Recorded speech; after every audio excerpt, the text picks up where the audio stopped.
सो hey guys, जय हिंद। एक बार फिर से आप सभी का स्वागत है। और आज की क्लास में हम प्रीवियस ईयर क्वेश्चंस देखने वाले हैं अगेन।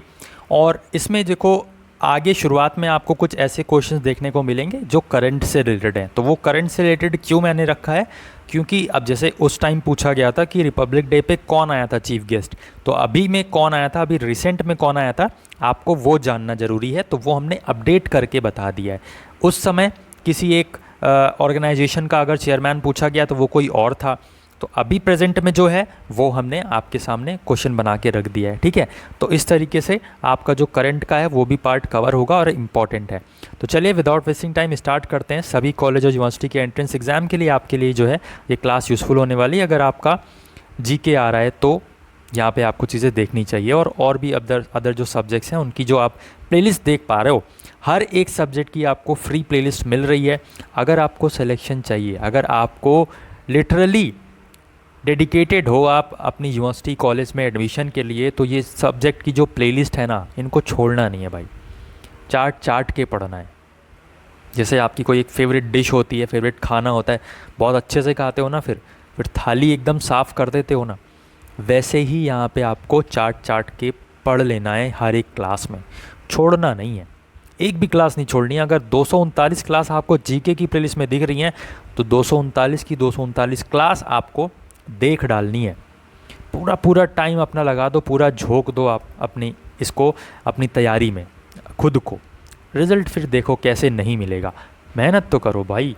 और यहाँ पे आप देख सकते हो कि कॉमर्स का भी यहाँ पे अवेलेबल है, ठीक है। तो हर एक सब्जेक्ट की प्लेलिस्ट अवेलेबल है। साथ ही आप पेड बैच ज्वाइन करना चाहो तो वो कर सकते हो। अगर मेहनत कर सकते हो तो यहाँ पे आप ये बैच ज्वाइन करना, क्योंकि इसमें आपको डिटेल में स्टडी कराई गई है, हर एक टॉपिक कवर किया गया है। और टाइम सेविंग अप्रोच, कैसे आपको मैथ्स के क्वेश्चन, कैसे आपको रीजनिंग के क्वेश्चन सॉल्व करने, वो सब यहाँ पे बताया गया है। डाउट डिस्कशन भी होता है स्टूडेंट्स के साथ और भी बहुत कुछ। यहाँ पे आपके सामने जो ई बुक है, इसमें आपको रीजनिंग का पूरा निचोड़, मेंटल एप्टीट्यूड, कॉमर्शियल मैथ्स का पूरा निचोड़, quantitative reasoning, quantitative aptitude, numerical aptitude का पूरा निचोड़, कंप्यूटर के हर वो इंपॉर्टेंट क्वेश्चन जहाँ से बन सकता है, जहाँ से एग्जामिनर आपसे पूछ सकता है।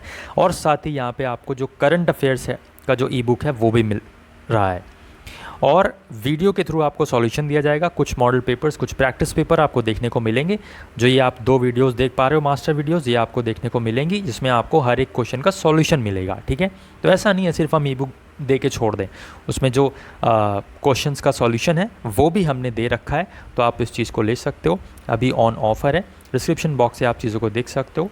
बाकी जैसी आपकी मर्ज़ी वैसा करो, किसी से कोई ज़ोर ज़बरदस्ती ना की मैंने, ना कर रहा हूँ। बट जो चीज़ें हैं वो मैं आपके सामने रख रहा हूँ। पिछले 2 साल से प्रिपरेशन करवाते आ रहे हैं और स्टूडेंट्स जिन्होंने मेहनत की हमारे साथ, उनको रिज़ल्ट भी मिला है, ठीक है। तो आगे बढ़ते हैं। बाकी कोई भी इन्फॉर्मेशन चाहिए तो आप हमें व्हाट्सएप करके पूछ सकते हो। और अब ज़्यादा आपके पास टाइम नहीं है, तो जो भी अगर आपको करना है तो उस चीज़ पर आप अड़े रहो और आगे बढ़ जाओ और वो चीज़ करने लगो, ठीक है।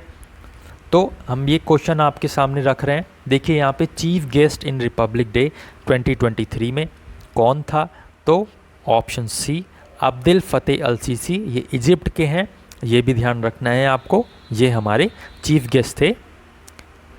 नेक्स्ट क्वेश्चन आपसे पूछ रहा है कि ये जो मेक अमेरिका ग्रेट अगेन, ये किसने दिया था स्लोगन।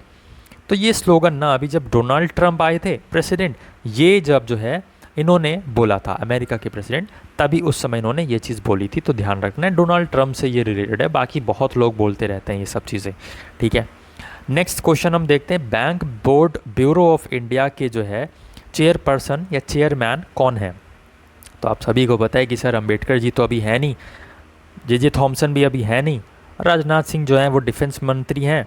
तो यहाँ पे भानु प्रताप शर्मा एक ही ऑप्शन बनता है, तो यही करेक्ट आंसर होना चाहिए। तो येस यू आर राइट, ठीक है। आगे बढ़ते हैं। जल्लीकट्टू बिलोंग्स टू, तो ये जल्लीकट्टू जो है ये किस स्टेट से रिलेटेड है। अच्छा, जल्लीकट्टू में होता क्या है, ये आपको मैं होमवर्क दे रहा हूँ, ज़रा देखना और बताना कमेंट बॉक्स में कि इसमें क्या होता है, ठीक है। तो जल्लीकट्टू बिलोंग्स टू, वैसे आपको याद रखना है तमिलनाडु से ही ये बिलोंग करता है, ध्यान रखना है, ठीक है। इंपॉर्टेंट क्वेश्चन है, बार बार पूछा जाता है। नेक्स्ट यहाँ पे आपका क्वेश्चन है कि जो ब्रिक है ना, ये 4 कंट्रीज़ का एक ग्रुप था, बट इसको एक और 5th स्टेट ने ज्वाइन कर लिया। और वो 5th स्टेट कौन सा है, वो आपको बताना है। पहले जब ब्रिक बना था तो वो आपका बना था 4 स्टेट से, बट फिर कुछ सालों बाद में एक स्टेट और जुड़ गया।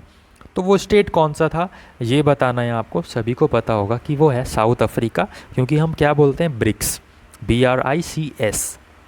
तो 5th स्टेट आपका है साउथ अफ्रीका। नेक्स्ट यहाँ पे आपसे पूछा गया है sound can travel through gases only, solid only. अब देखिए यहाँ से आपका जो है, जो हिंदी है वो भी मैंने रख रखा है। जो स्टैटिक जीके का पोर्शन है ना, उसमें मैंने हिंदी में आप देख सकते हो ऐसे रख रखा है, और जो करंट का पोर्शन है उसमें आपको जो है, जो सिर्फ इंग्लिश का था उसमें रखा था, ठीक है। और वो भी मैंने हिंदी में बताया, तो इतना तो आपको समझ में आया ही होगा। साउंड कैन ट्रैवल थ्रू, तो आपको याद रखना है सॉलिड, लिक्विड, गैसेस, हर एक मीडियम से यहाँ पे आंसर बन जाएगा, ठीक है। यहाँ पे नेक्स्ट क्वेश्चन अगर हम देखें, which of the following was the chairman of the drafting committee of the constitution of India. निम्नलिखित में से कौन भारत के संविधान की ड्राफ्टिंग कमेटी का अध्यक्ष था। तो इसका करेक्ट आंसर आपका बनेगा, सभी को पता है, डॉक्टर अंबेडकर साहब, ठीक है। Option 3 is the right answer, है ना।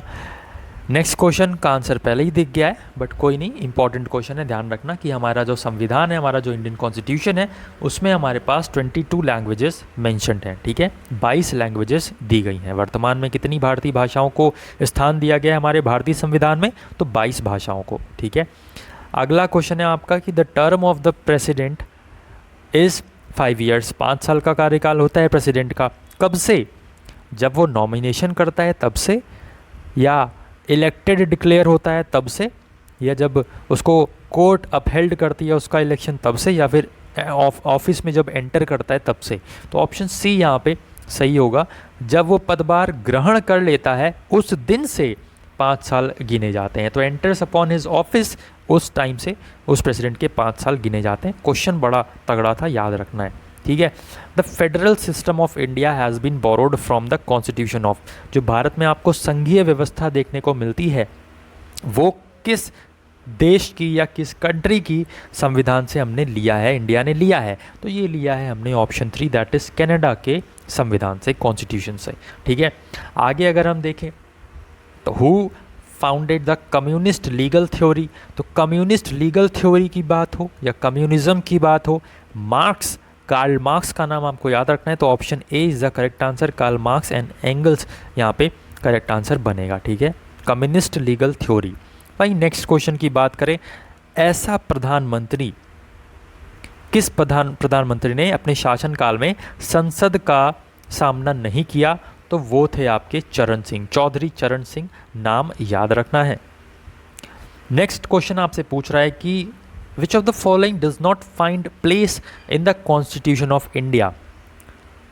तो अगेन आपके लिए एक होमवर्क कि फाइनेंस कमीशन का आर्टिकल क्या है, इलेक्शन कमीशन का आर्टिकल क्या है, पब्लिक सर्विस कमीशन का आर्टिकल क्या है, आप लोग बताओगे। अब मैंने 3 चीज़ बोल दी है कि भाई इन तीनों का आर्टिकल आपको बताना है। नीति आयोग का नहीं बोला, क्यों? क्योंकि नीति आयोग मेंशन ही नहीं है, और क्योंकि मेंशन नहीं है तो यही तो हमारा आंसर बनेगा कि इसके पास कॉन्स्टिट्यूशन में कोई जगह नहीं है। This is not a constitutional committee, this is not a constitutional organisation, okay. तो ध्यान रखना है, नीति आयोग हमारा कॉन्स्टिट्यूशन में मेंशन इसका नहीं है।